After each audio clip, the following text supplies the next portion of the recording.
he's not very trustworthy.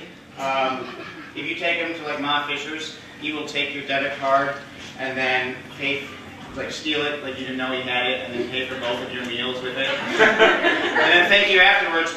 Ladies and gentlemen, that's Mr. James Boland!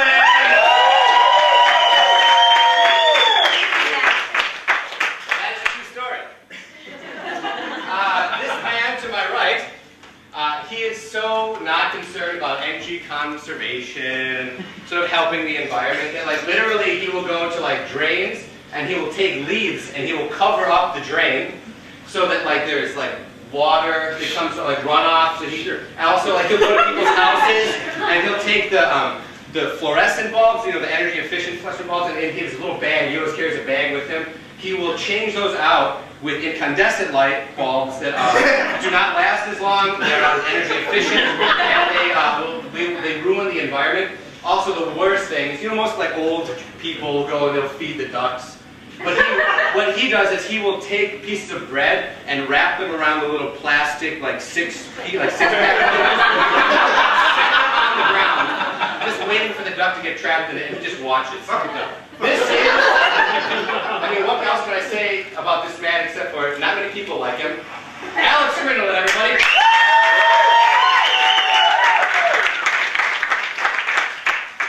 Okay, immortal poems of Shakespeare. Shakespeare. Shakespeare. Okay. Hey, that's what my mom gave me that book. Right. So more poems. So this is Alan Jim's one-man show, and what that means is that we're going to get a word out of one of these books chosen at random, and then we'll both monologue off of that word, and then I will do a number of scenes where I'm playing all of the characters based off of what James said, and he will do a number of scenes where he plays all of the characters based off of what I said. And at a certain point, it will become two worlds become tied together and start joining each other's scenes and that sort of thing. And that's the first show. So in order just to get things kicked off, the way we're going to do this is you're going to be my helper, and then you're going to come on up, everybody here.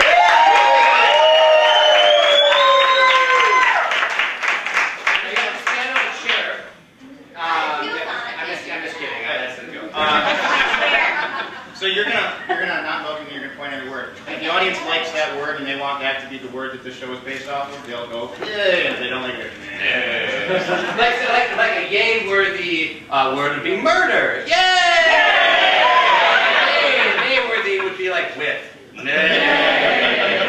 So close your eyes and then just point. Her friends. Her friends. Yay! Shakespeare, yay!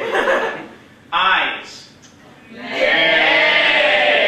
Come on, work harder. Are you If I going? could look at it, it'd be better. No, that's not how it works. Labor. Labor.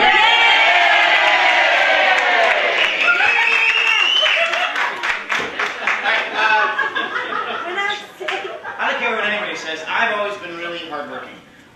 My first job was I worked on my uncle's pumpkin farm, and it was I loved it, physical labor, and I kind of still wish that I could do physical labor because I'm a high school theater teacher and I deal with kids.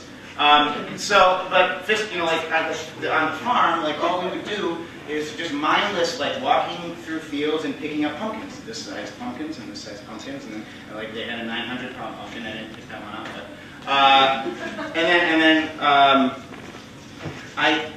but kids, my students are like so lazy that I almost think it takes energy to be as lazy as they are sometimes. It's got to be harder for them to like not do things and have me being like, stop it, just do something, just pick up the pencil and make words, and then they don't sound like you're not drugged out like that. But yeah, so like the people who are that lazy like drive me nuts, and it's teenagers, and I don't know. When I was a teenager, I don't think I was that lazy. It's the youth of America. That one summer between semesters in college, I worked at Goodwill, and in that amount of time, I sort of amassed a great arsenal of stories. But one of the things that I would do to occupy myself and also challenge everyone around me to become better employees was I worked the donation, like acceptance place, whatever. You drive up in the little buildings, and then these two guys come out, or girls, or whatever, and they say, okay, and they take your shit in. And that's what I did. And I was a junior in college, and I was like, this is really beneath me. So what I did, what it was, I mean, why are you laughing? It was beneath me. I have standards. I mean, come on. So to occupy myself, I would make up games. Like one of the games would be how long I could pretend to be blind. And I would accept donations, but you know, I'd sort of fumble around and like take things that I knew because I could see, obviously. I would take things that weren't, you know, weren't donated, and then they'd be like, no, oh, I'm so sorry. And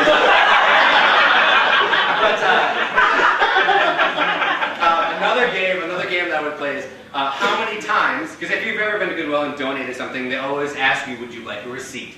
And I would, one of the games is, and this was more of a challenge between all the employees, is how many times you could ask a person if they want a receipt. And my personal record was 14. So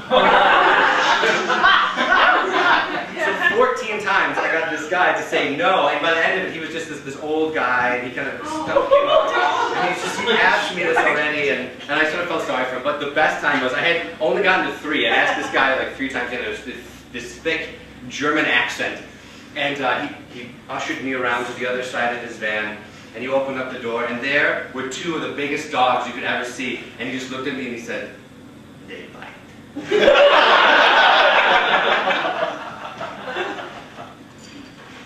Uncle Herb, this Christmas, instead of a present, I was hoping that maybe we could go just do some charity work down at the community center.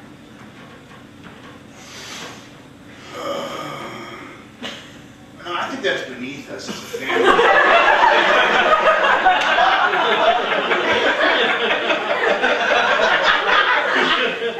I love you children. I think you deserve everything the world has to offer. I'm going to get you a weed. We're not doing it. No, Uncle Herb, I already have a Wii, by the way, and I don't need another one. But if you gave me the Wii, I guess I could donate that to charity. You disrespect what I gave you?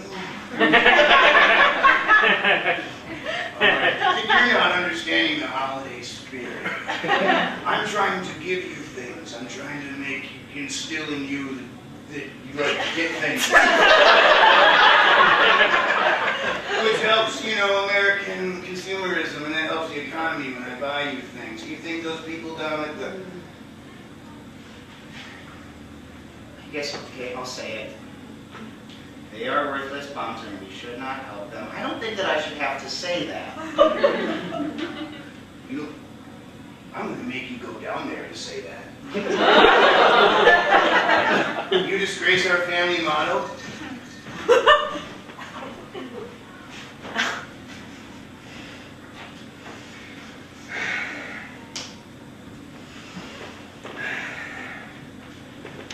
All right, Turnip.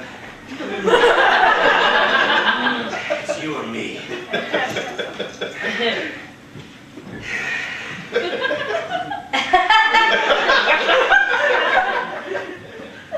I don't think you got what it takes, Turnip. All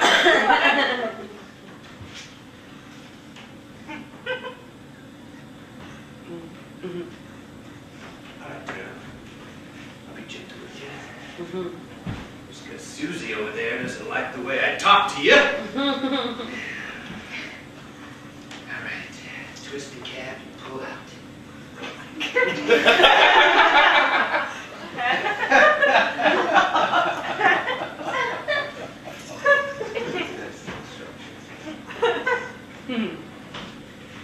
See what I mean? When you twist the cap and pull out, Turnip really likes it. Susie, shut the fuck up. So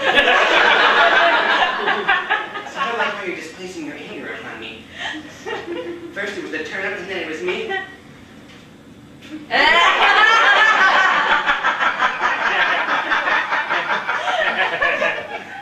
You've been watching too much of the Honeymooners, Steve.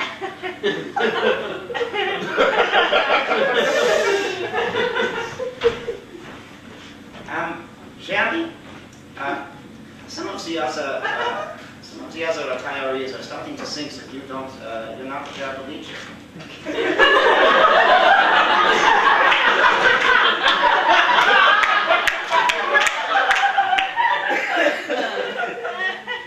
I'm totally paraplegic.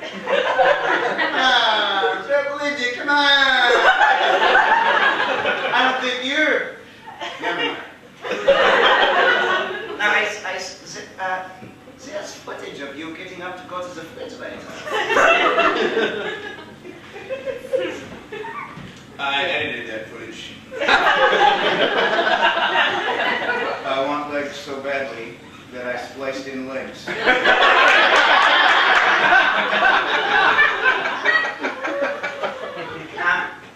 I'm finding this very hard to believe, but what the fuck is going on in your room? What? I'm not having a party from my room. No, I'm just going to the fridge. Look, I'm going to the fridge. We're all out of sodas. I drank like 15 sodas yesterday. I need more sodas. Jeremy, I'm starting to think that you are drinking rum and cokes in your room with these college girls that you met. I saw them come into the building. Those are my nieces.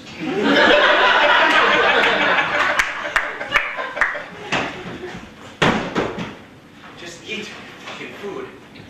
Oh my God, would it take like 1 ounce of your energy to eat the food?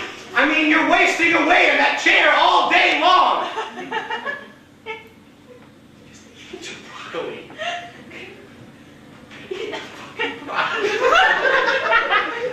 How many times do we have to do this? Day in and day out. Eat the broccoli. Don't talk back to me.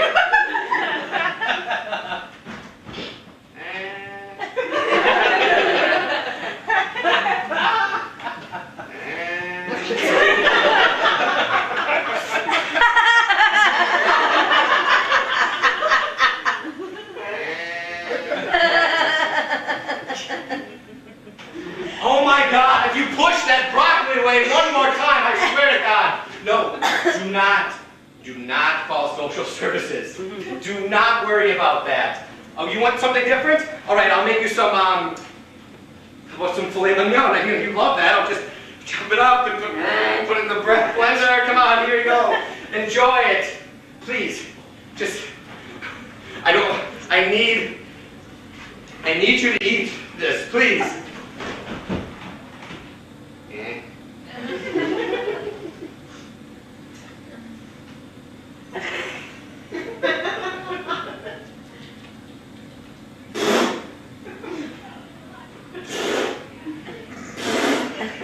Are you trying to kill me, you fucking piece of shit? Oh my God! Oh